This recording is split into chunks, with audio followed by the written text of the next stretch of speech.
The wind howled outside the cabin, whistling through the cracks in the wooden frame like a ghost searching for entry.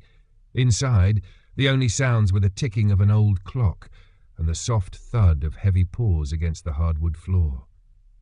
It was 3:47 a.m. when Thomas Mallister's eyes flew open. His breath came in shallow pulls as he sat up, hand instinctively gripping the side of the bed. Apollo was already moving. The German shepherd's silhouette passed silently across the moonlight, flooding through the window. His movements were sharp, calculated, military even. Thomas watched, half awake but fully aware that something wasn't right. Apollo wasn't pacing in distress like a regular dog. He was moving with intent, circling the perimeter of the small Montana cabin with exact precision. Each stop was deliberate, each pause alert. Thomas counted. 47 positions, each stance held like a sentry guarding a fortress. The old man rubbed his hands over his face. "Something ain't right when a dog knows more than his owner," he muttered. It wasn't the first time the thought had crossed his mind. Apollo had always been unusual, too calm, too alert, too knowing. But tonight felt different. It was as though the dog was reliving a memory Thomas couldn't see. As Apollo passed the kitchen window, the moonlight caught on his collar. 2 tags clinked together gently. One was the basic kind you'd find on any civilian pet: name, address, outdated rabies vaccination. The other was heavier, darker, engraved. Not with a name, but with a number and letters Thomas had never fully understood. Military, that much he'd guessed. He hadn't always called the dog Apollo. He hadn't called him anything when they first met, not until a few days had passed and he was sure the animal would survive. 14 months ago, on a back-road stretch of Highway 89, Thomas had found him. The memory surfaced now, raw and vivid. It had been snowing that day in October, one of those fast and brutal Montana storms that drop out of nowhere and make the roads into ribbons of ice. He'd been on his way to Great Falls for groceries, thinking about Margaret, as he often did. The passenger seat had been empty for 2 years, but he still caught himself glancing over, half expecting to hear her humming. The snowfall had thickened like a curtain. Wipers squeaked in protest as they fought against the build-up. Just as Thomas was about to slow down, his headlights caught something, dark, large on the side of the road, a shape in the snow. He pulled over fast, hazard lights blinking into the white void. What he found nearly stopped his heart. A massive German shepherd lay motionless on the shoulder, half covered in powdery snow. His fur, tan and black, was streaked with blood. Multiple wounds, deep ones, not the kind a car would make. These looked clean, surgical almost. Claws, maybe, or something sharper. Despite the blood, the dog was still breathing, barely. His chest moved in shallow heaves, his body was positioned facing downhill, even in pain, as though he'd chosen the best vantage point. Thomas's instincts kicked in. Years as a paramedic before retirement had wired him for crisis.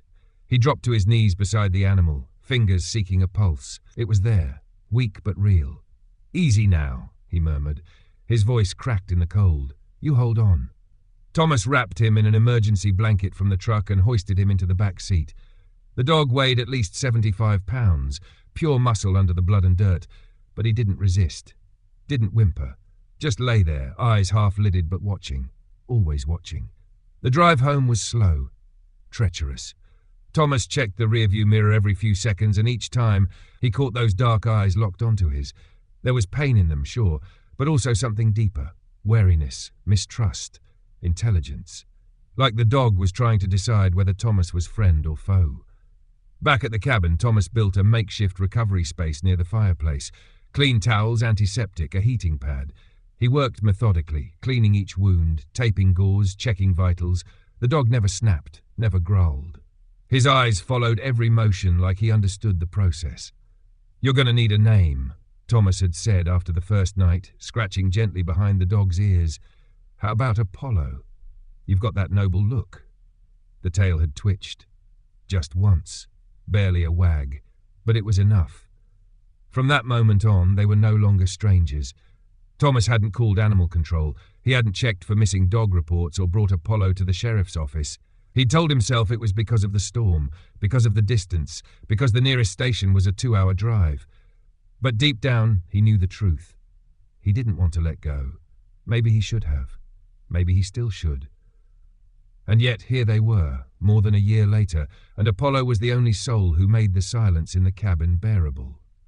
But tonight, the strange behavior, the pacing, the unwavering attention to the darkness outside, it was stirring something in Thomas. Questions he had long buried.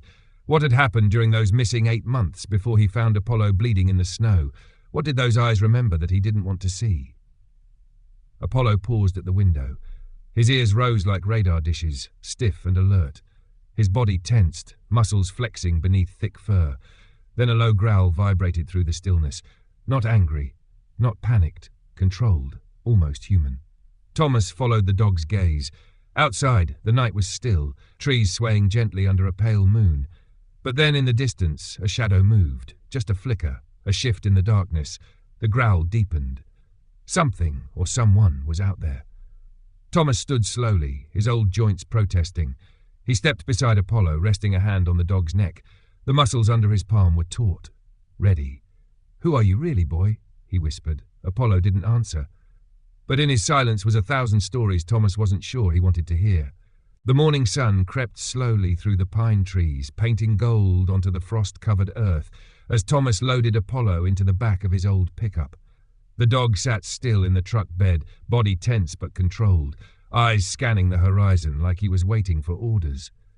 Thomas had seen that look before, on soldiers returning from deployment, on men who had seen too much and couldn't leave it behind. Apollo had always been quiet, observant. But over the past few weeks, something had shifted. His midnight patrols had become more rigid. He no longer barked at raccoons or coyotes. He tracked them silently, flanked Thomas when he took out the trash, and placed himself between the old man and any stranger who stepped too close. Helicopters passing overhead would send him into complete stillness, like he was waiting for something to drop from the sky. That morning, Thomas didn't know what he was looking for exactly. Answers, maybe. Reassurance. A name for the unease crawling through his chest. The sign outside read, Henderson Veterinary Clinic, but it might as well have said, Last Hope in 200 miles. The building was plain, white siding, small porch, rusted railing, but clean. Dr. Sarah Henderson had been the town's only vet for as long as Thomas could remember. She was in her 50s, no nonsense, sharp eyes behind reading glasses that hung from a leather cord. The kind of woman who could birth a calf in a snowstorm with one hand and write prescriptions with the other. When Thomas stepped through the door with Apollo, she looked up and smiled. "There's our mysterious gentleman," she said, her voice calm and clear. "How's he been doing?" Thomas hesitated before answering. Different. Watching shadows, acting like he's expecting something. Trouble, maybe. Dr. Henderson crouched down in front of Apollo, who stood perfectly still as her hands began their examination. She ran her fingers down his flanks, checked behind his ears, his teeth, his paws. Apollo didn't flinch, didn't resist, just watched her the whole time, eyes steady and unreadable. "That's what I'm hoping you can tell me," Thomas added, watching her closely. She nodded, her fingers pressing gently behind Apollo's left shoulder blade. Then she paused, her brow furrowed. "Thomas," she said slowly, "has Apollo ever been microchipped?" "Not that I know of," he replied, a growing tightness in his chest. "Found him on Highway 89. No tags except for those beat-up ones." Dr. Henderson walked to a cabinet and pulled out a handheld scanner. "Let's just see," she said, more to herself than to him. She passed the device over Apollo's shoulder. The scanner beeped immediately. On the small screen, a string of letters and numbers appeared.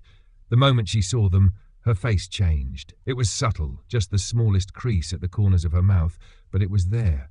Surprise, concern, maybe even fear. "Well, I'll be damned," she whispered. "That's not a standard chip." Thomas stepped closer. "What do you mean?" She turned the device toward him. "Military coding, K947AFG 2021. That's a Department of Defense format. This dog isn't just any stray, Thomas. He's military." Thomas felt the words punch the air out of his lungs. He looked down at Apollo, who now sat beside him, ears perked, body pressed against his leg, as if he understood exactly what had just been said, as if he knew this moment had finally arrived. "Military?" Thomas repeated. Dr. Henderson nodded slowly. "And look here." She crouched again and began parting Apollo's fur along his ribs and shoulders, revealing long, thin scars, some surgical, some older. These are not accidents. These are professional incisions. Field surgery, maybe. This one here. This is where a tracking device might have been removed. Thomas knelt beside the dog, running his hands gently over the old wounds. "How many lives have you lived, boy?" he murmured. Apollo didn't move, didn't even blink. "You should report this," Dr. Henderson said softly, standing up. "The military might be looking for him. There might be a handler somewhere who—" "No," Thomas said sharply. Dr. Henderson turned, surprised by the firmness in his tone. "This dog has lived with me for over a year. He's healthy. He's safe. He has a home. I'm not handing him over to anyone who sees him as a number on a tag." She studied him for a long moment, then nodded slowly. "Sometimes the right thing and the legal thing aren't the same," she said quietly. Before Thomas could respond, Apollo stiffened. His head snapped toward the front window, body frozen like a statue. Outside, across the street, the weekly Tuesday flag ceremony was beginning in the town square. A few local veterans raised the stars and stripes as a small crowd stood in quiet reverence. Thomas often forgot about the tradition. He rarely left his cabin these days, but Apollo didn't. Without a word, without a command, the dog moved toward the window. He sat, perfect posture, head high, chest out, facing the flag with the kind of discipline you only see in soldiers during drills. Not a twitch, not a blink. Dr. Henderson's voice was a whisper. "Jesus." Thomas stood beside her, watching in stunned silence. As the flag climbed higher, Apollo remained motionless. But when the crowd began reciting the Pledge of Allegiance, his ears flicked forward, like he recognized the rhythm, like the words meant something to him. He didn't bark. He didn't growl. He simply listened. When the ceremony ended, he turned, stood, and returned to Thomas's side as though nothing had happened. They walked out in silence, crossing the square toward the truck. Thomas noticed the eyes first. People were watching, not in the casual neighborly way, in the kind of way that said something had shifted. Mary Crenshaw stood outside the general store, arms crossed, voice loud enough for the whole block to hear. "That's no ordinary dog," she called. "Military dogs are weapons, Thomas. You sure you know what you're dealing with?" Thomas turned, mouth open to respond, but Pastor Bob Williams beat him to it. "I've seen that dog with the kids," the pastor said firmly. "He's gentle as they come." Mary scoffed. "Gentle until he's not. Those dogs are trained to kill. What happens when something triggers him?"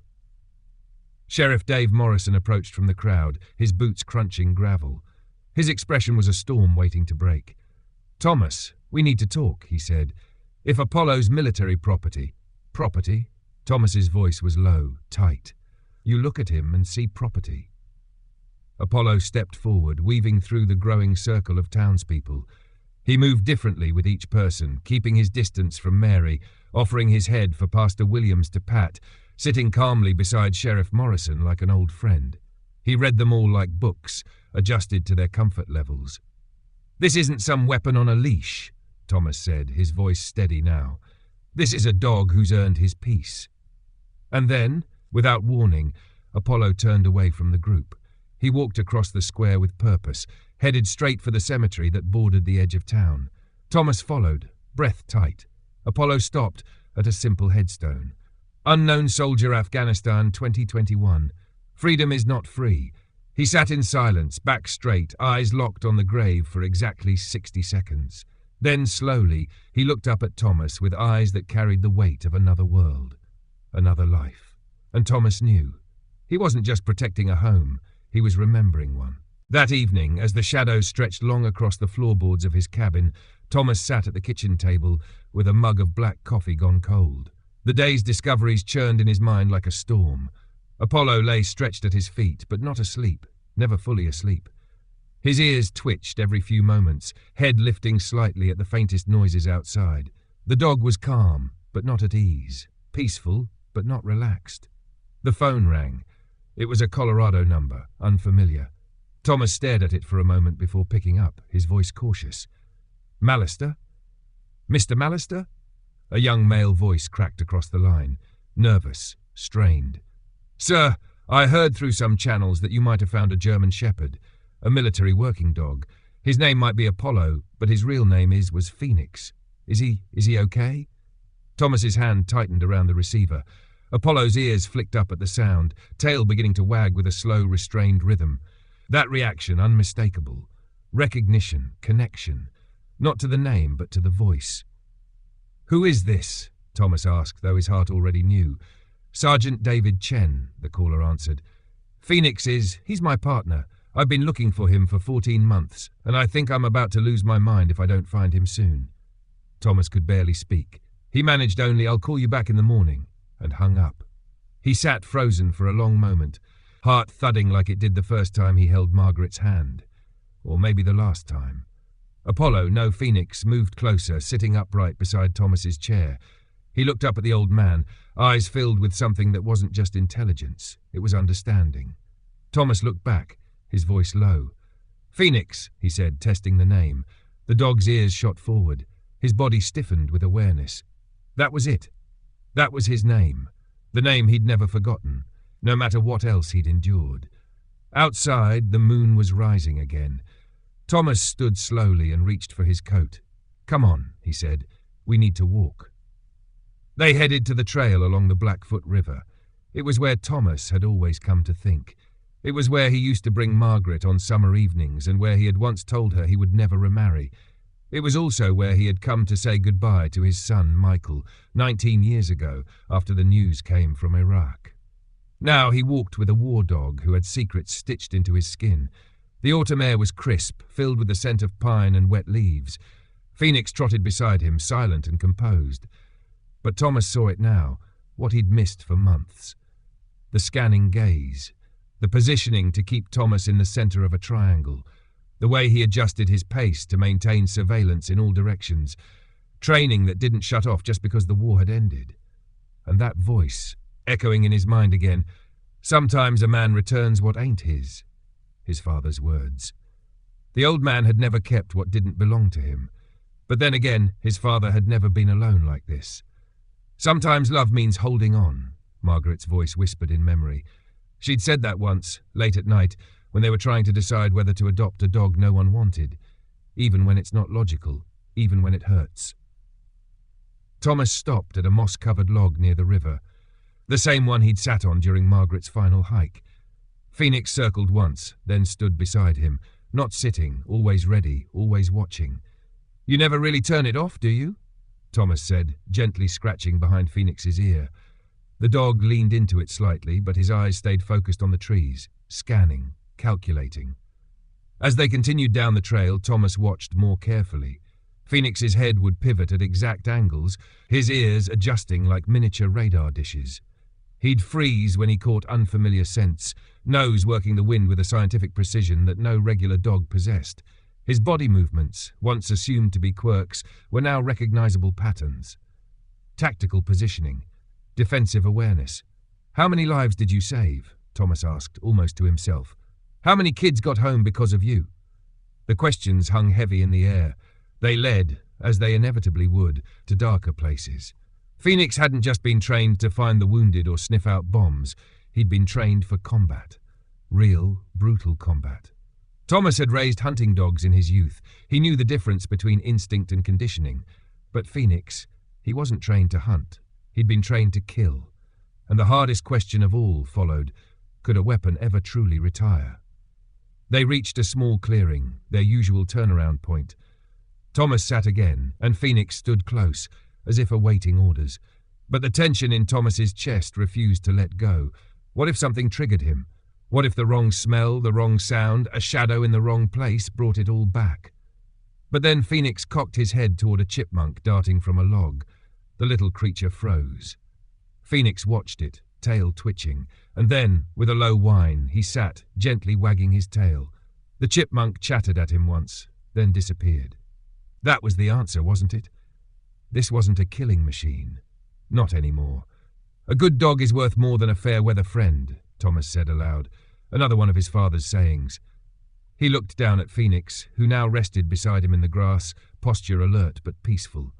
"And you've been a damn good dog." The forest around them was quiet. The sun had slipped low in the sky, casting long shadows and streaks of amber across the river's surface. Thomas stared at the still water and thought of Michael. His boy had always talked about the dogs in his unit. "They're not just animals, Dad," he once said. "They're brothers." Would Michael have told him to give Phoenix back? Or would he have understood that sometimes, when the world breaks something beautiful, the only right thing is to protect what's left? Suddenly, Phoenix went rigid, his eyes locked on a patch of forest 30 yards away. Thomas saw nothing, but Phoenix's stance said otherwise. Danger, or at least something that didn't belong. They crept forward. The terrain sloped gently down into a natural depression, half hidden by underbrush. Phoenix moved ahead and began digging with a strange precision, not wild but methodical. His paws hit something solid, plastic, then canvas, a cache. Inside was a damaged military radio, medical supplies in sealed packs, a water purifier, rations, everything arranged with expert care, everything positioned like someone was expecting to return. Phoenix sat back, watching Thomas with calm intensity, not seeking praise, not showing off, just waiting. Thomas knelt, his fingers brushing frost off the edge of the radio. He saw the scratches, claw marks around the dials, scratches that told a story. "You tried to call for help," he whispered. "You waited here. You waited for someone to come." Phoenix didn't move, but in his stillness was the answer. He hadn't given up. He just changed course. He had found a new mission and a new home. 3 days later, the sound of engines shattered the morning calm. Thomas stood at his kitchen window, coffee in hand, eyes narrowed as 5 black SUVs rolled onto his property. They came in formation, tight and deliberate, like they were executing a military operation, which he supposed they were. Dust kicked up in spirals behind them as the convoy formed a perimeter. Men in tactical gear emerged from the vehicles, scanning the landscape with practiced efficiency. Apollo stood beside him, every muscle tense. The dog wasn't growling, not yet. But his body was coiled, his eyes locked on the intruders, his instincts no longer domestic. They'd snapped back into something sharper, something dangerous. The door to the lead vehicle opened. Out stepped a woman in full military dress, Colonel Patricia Hayes. Her grey hair was pulled into a tight regulation bun. Her uniform was immaculate. Her expression was not. She moved with the kind of authority that left no room for negotiation. Behind her came Captain Mike Rodriguez, a younger officer, stiff as a board and twice as nervous. And then Dr. Jennifer Walsh, a civilian veterinarian with soft eyes and a clipboard clutched to her chest. Thomas could tell immediately she was here because someone in Washington wanted to look humane. He opened the door before they could knock. Apollo stepped ahead of him, not aggressively, but with purpose, a warning. "Mr. Mallister," Colonel Hayes began, her voice even but steely. "I'm Colonel Patricia Hayes, United States Army. You're currently in possession of military property. That dog, codename Phoenix, is a classified asset of the Department of Defense. We're here to retrieve him." Thomas didn't blink. "This dog isn't property. He's family." Apollo growled then, low, controlled, but unmistakable. The sound rippled through the air like a taut wire. Captain Rodriguez instinctively reached for his sidearm. Dr. Walsh quickly placed a hand on his arm, pulling it back. "Let's not escalate this," she said, eyes flicking toward Apollo. Rodriguez's voice was tight. "That animal is trained to kill. He's a threat." Thomas stepped forward. "Son, you're standing on my land, calling my companion dangerous, while reaching for your gun. So tell me, who's the real threat here?" The tension between the two sides was a live wire. Any spark would be too much. Before it could ignite, something unexpected happened. Movement at the edge of the forest caught everyone's attention. Heads turned, hands tightened on weapons. A figure stepped into view, then 2, then 3. A man carrying a small child, a pregnant woman stumbling beside him, clothes torn, faces gaunt, eyes full of desperation. Refugees, not soldiers. And Apollo changed. He broke from his protective stance, trotted toward them with purpose, body low and unthreatening. The man collapsed to his knees the moment he saw the dog. "Sag," he whispered in Pashto, his hand trembling as it reached for Apollo's head. "My friend, you found us again." The woman swayed. Apollo positioned himself beside her, allowing her to lean her weight against him. The child, a girl no older than 6, wrapped her arms around the dog's neck and buried her face in his fur. David Chen stepped out from the tree line just seconds later, breathless, pale. This is who he's been protecting. Colonel Hayes turned to him, eyes wide. "Sergeant Chen, you are under arrest for desertion and theft of classified material." But no one moved. Rodriguez hesitated, because Apollo had stepped between David and the captain, body square, eyes hard, not snarling, but ready. A line in the dirt. "Fix," David called gently. "Easy, boy, I'm here." Apollo turned toward David, ears flicking at the sound of his voice. Then, hesitantly, he looked back at Thomas. 2 alphas, 2 lives, 2 loyalties. He didn't move. Not until Thomas placed a hand on his shoulder. "It's okay, boy. No one's getting hurt today." Dr. Walsh stepped forward, hands raised. "May I examine him? I need to assess his condition." Thomas looked down at Apollo. Up to him. Apollo allowed her close, sitting still as she checked his vitals, his scars, his body tension. Her fingers were gentle, practiced. "He's stable," she said after a moment. "No signs of aggression. No signs of psychological distress. This dog is emotionally well-balanced. Whatever trauma he endured, he's healing." Thomas nodded. "He's been treated like family, not equipment." At that, the crowd began to form. Pastor Bob Williams, Sheriff Dave Morrison, Mary Crenshaw, eyes wide with wonder instead of suspicion for the first time in months. "This dog," Pastor Williams said, "has been a blessing to our town. He's watched over our children, protected our streets." Colonel Hayes frowned. "This is a matter of national security. And national security includes the well-being of communities," the pastor countered. Then David stepped forward. "Ma'am, I need to explain something. This man, Jamal Nazeri, was our interpreter in Afghanistan. He worked with Phoenix and me for 2 years." He pointed to the family. "During the evacuation, they were lost in a blizzard. Phoenix found them, protected them, fed them, kept them alive for 8 months." Jamal nodded. "He'd teach us to fish, bring food, show us safe places to sleep. When my wife was sick, he brought herbs, plants that helped." Dr. Walsh turned to Colonel Hayes. "He conducted a solo humanitarian operation, without orders, without support. That's not rogue behavior, that's moral reasoning." The pregnant woman groaned, doubling over. Dr. Walsh rushed to her side. "She's in active labor. We need to get her to a hospital." "No hospital," Jamal said quickly, panic in his voice. "No government. Men with guns came last time, asked questions. We can't go back." Apollo positioned himself in front of the family, body rigid once again, protective. Mary Crenshaw, once the dog's loudest critic, stepped forward.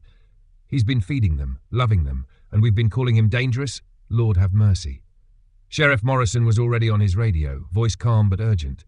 "Ambulance to my location. Quiet team. No sirens." Colonel Hayes looked overwhelmed. The entire operation had spiraled into something unpredictable.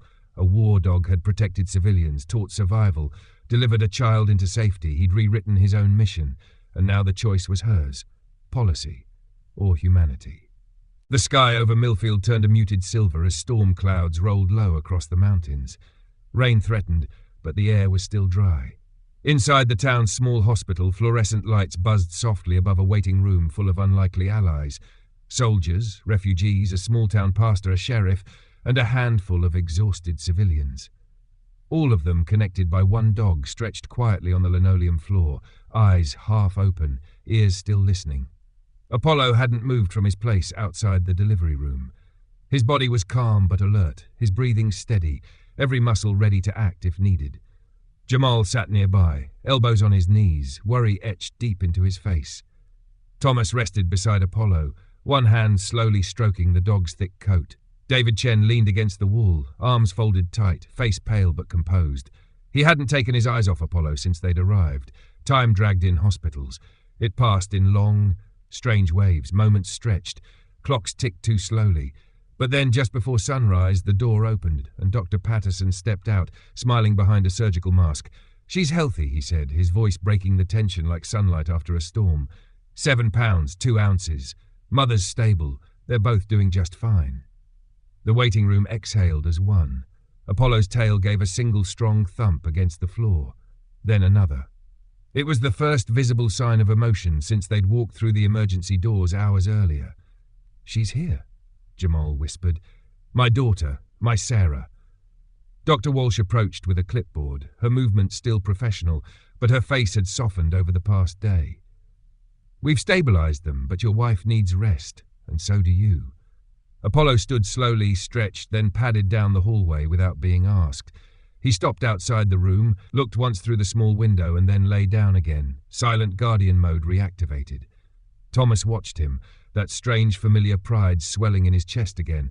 How many times had he seen that posture? Not just the stance, but the stillness. The calm assurance that nothing would get past this dog. Not death, not fear, not chaos. Hours passed. As the town awoke and the sun rose higher, conversations changed. First, hushed words about baby Sarah. Then, more serious talk in a back conference room. Colonel Hayes sat at a round table surrounded by officials. Local law enforcement, military advisors patched in by video call, and 2 agents from the Department of Defense who had arrived by mid-morning. But the heart of the room wasn't official. It was personal. Thomas, David, Jamal, and Dr. Walsh all sat there too, each carrying pieces of Apollo's truth. "Let me be clear," Colonel Hayes began, her tone still authoritative but notably restrained. "Phoenix, Apollo, is technically still a classified asset. His training, deployments, and missions fall under security clearance protocols that have not been revoked." David sat forward. "Ma'am, he's not just a tool. He's not a drone you can ground. He's a soldier. He's earned better than storage in a military kennel or being thrown back into the field." Jamal spoke next, voice trembling with sincerity. "He saved my family. He taught us to survive. He protected us when no one else would. How can that not be service?" Dr. Walsh added, "I've treated dozens of working dogs in military clinics, none like him. He's not just surviving trauma, he's adapting, choosing peace, teaching others. He's not unstable, he's evolved." Thomas leaned in last. "He's not yours anymore, not just yours. He belongs to all of us now, and to himself." The silence in the room after that was not awkward. It was heavy with consideration. Finally, Colonel Hayes placed her pen down. "There are 3 official options," she said. 1. Return Phoenix to active duty. 2. Retire him to a secure military facility with restricted freedom. Or 3. She hesitated. 3, David asked. Or 3, Dr. Walsh finished for her. The Department of Defense can grant him civilian retirement with full military honors. He would keep his rank, receive benefits, and be protected by federal law as a veteran. David stared at her. "That's even possible." "It's never been done," Colonel Hayes said, "but Phoenix is not a typical case." A pause, then another voice joined the conversation. "Jamal." "He choose," he said firmly. "Let Phoenix choose. He protect us. He save lives. He earn that choice." Thomas looked around the table. Slowly, heads nodded. "Then we give him options," Dr. Walsh said. "Let him tell us where he wants to be." That afternoon, they conducted the test. It was simple. No commands, no pressure. Just 3 locations presented to Apollo, each offering a different path. First, the military transport vehicles parked at the edge of town. Phoenix approached respectfully, nose twitching at familiar scents. He performed a few basic commands flawlessly. Sit, heel, stay. But his tail didn't wag. His ears stayed flat. His steps were careful, but lacking the spark they'd seen before. Second, the newly renovated home for the Nazeri family. Apollo entered with confidence. He checked rooms, sniffed corners, peeked into baby Sarah's crib. He sat near the front door for a long time, guarding, but his body stayed taut, his eyes never fully resting. Finally, Thomas's cabin. The moment they arrived, Apollo changed. His shoulders dropped, his stride loosened. He brought Thomas his slippers from the porch, then settled by the fireplace with a sigh audible across the room. But that wasn't the end, because when they brought all 3 parties, Thomas, David, and Jamal, to the same property, Apollo did something no one expected. He walked a wide loop around the house. Then another. He checked the hill where he used to patrol, the path that led to the river. He marked new trails, new boundaries. He was drawing his own map, a territory that included them all.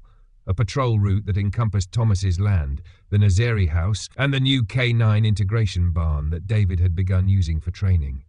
Colonel Hayes stood with arms crossed, watching. Her voice was quiet when she finally spoke. "He's designing his own retirement plan." That evening, the official decision came down from Washington. Civilian retirement. Full honors. Permanent residency at Thomas's cabin. Part-time training role under David's supervision. Protective privileges for the Nazeri family. It was unprecedented, but no one argued. Because Apollo had already made his choice. As the sun dipped below the horizon, the town of Millfield stood still for a moment. Not out of fear or confusion, but reverence. A dog had taught them all something they hadn't expected to learn. That sometimes duty isn't about orders. It's about love. About loyalty freely given. And the quiet courage to choose peace when war is no longer needed. 6 months later, the town of Millfield bore little resemblance to the quiet mountain village it had once been. The transformation hadn't been sudden or loud. It had come gently, like snowfall that builds until you wake up and the whole world is white. In the wide field behind Thomas's cabin, Apollo moved with calm authority, a steady figure between worlds. 3 younger military working dogs sat in a semicircle, eyes fixed on him, their bodies alert but relaxed. Around them, children watched too. Zara Nazeri and her classmates, legs crossed, eyes wide, silent in the way only children watching something sacred can be. Apollo demonstrated a maneuver, moving low and slow through tall grass, circling wide, then pausing to signal with a subtle lift of his paw. The younger dogs attempted to mimic him, clumsy but earnest. When one faltered, Apollo repeated the movement with exaggerated slowness. He was teaching not through dominance, but patience. David Chen stood nearby, clipboard in hand, observing with quiet amazement. Gone was the haunted expression he wore when he first emerged from the trees months ago. In its place was something stronger, purpose. He no longer walked like a man carrying ghosts. He moved like someone building something real. Thomas watched from the porch, rocking gently in a chair that creaked with the rhythm of age. The sight before him was still something he was learning to believe. A dog that once carried war in his body, now guiding others toward peace. Apollo had grown heavier since the winter, his coat glossier, his eyes softer. But his precision remained. He still patrolled the perimeter of the property each morning, still checked on baby Sarah each night, still knew the schedules of every member of his 3 families. Only now, his vigilance was tempered by contentment. Down by the barn, renovated and repurposed into the Millfield Canine Integration Center, Dr. Jennifer Walsh reviewed a set of documents with a visiting veterinary team from Colorado. Her research on canine PTSD, recovery through community integration, and behavioral adaptation had made headlines in academic circles. But she didn't seem interested in glory. She smiled when she spoke about Apollo's work, but it was always about him, never about her. Inside the house, Ila Nazeri sang softly in Dari as she rocked baby Sarah in her arms. The child's tiny hand clutched a worn corner of Apollo's old training blanket. Jamal prepared tea in the kitchen, glancing through the window every few minutes to check on the training session outside. Their home, once hidden in fear, was now open, full of light and rooted in belonging. Everywhere you looked in Millfield, something had changed. Sheriff Dave Morrison had grown protective of the program. He'd helped secure grants, ensured legal protections for refugee families, and had even enrolled in a part-time animal behavior course so he could better assist the community. Mary Crenshaw, once Apollo's loudest critic, now ran the center's public outreach program. She organized school visits, published weekly newsletters, and had become the unofficial tour guide for the growing number of visitors coming to Millfield to witness the miracle dog. Even the town's children had changed. Zara now taught Pashto phrases to her classmates. They responded with words in English, their laughter mingling with the rustle of pine trees and the low woof of dogs at play. But perhaps the greatest transformation belonged to Thomas. Every morning, he walked the path from his cabin to the center. Every evening, he returned with Apollo beside him, not as a soldier returning from duty, no, but as a friend completing another day of shared purpose. One afternoon, as they sat on the porch watching the sun dip behind the mountains, Thomas broke the silence. "You know what you've done, don't you, boy?" he said, his voice low. "You've shown all of us what service really means." Apollo turned his head, eyes warm, tail giving a slow, deliberate wag. It was true. He had become more than any of them expected, more than a veteran, more than a guardian. He was a bridge, between nations, between cultures, between fear and healing. He taught young handlers not just how to train, but how to listen. He taught children the strength of gentleness. He taught grown men how to forgive themselves. He taught Thomas how to live again. When the first snows returned, blanketing the field in soft white, Apollo's training sessions shifted indoors. But he didn't stop. He never would. He moved through the hallways of the center with the same quiet confidence, guiding blind veterans in therapy sessions, assisting refugees adjusting to life in a strange new land, comforting children who didn't know how to speak the language of trauma. And always, at the end of each day, he returned home. That winter, Word came from Washington. The Department of Defense had officially adopted the Phoenix Protocol, a new initiative based on Apollo's transition from military asset to civilian healer. The protocol outlined pathways for retiring MWDs into carefully structured community roles, combining behavioral therapy, public service, and emotional enrichment. They even offered Apollo a position on paper: honorary instructor, rank preserved, responsibilities optional. He accepted with a tail wag and a long nap. On the first anniversary of baby Sarah's birth, the town held a quiet ceremony in the chapel. Pastor Bob Williams spoke of grace and second chances. Jamal spoke of courage. David read from a letter he'd written but never sent during those long 14 months of searching. And Thomas, standing before a room full of people who now felt like family, simply said, "This dog saved us all." That night, back at the cabin, Thomas sat in his chair, blanket draped over his lap, fire crackling low. Apollo rested at his feet, breathing steady. "You found your way home," Thomas whispered, "and somehow you brought the rest of us with you." Outside, the wind rustled through the pines. Snow fell soft and slow. In the stillness, Apollo stirred, stretched once, then settled again. Tomorrow would bring new challenges, more families to help, more dogs to guide. But tonight he was just a dog by the fire, a warrior at rest, a teacher at peace. And as Thomas closed his eyes, he did so knowing the truth. Some stories don't end in tragedy. Some end in quiet triumph, where love outlasts fear, and the greatest battles are won not with weapons, but with the choice to protect what matters. And in that quiet place, with his hand resting gently on the back of the most extraordinary creature he'd ever known, Thomas finally understood. They hadn't saved Apollo. He had saved them all.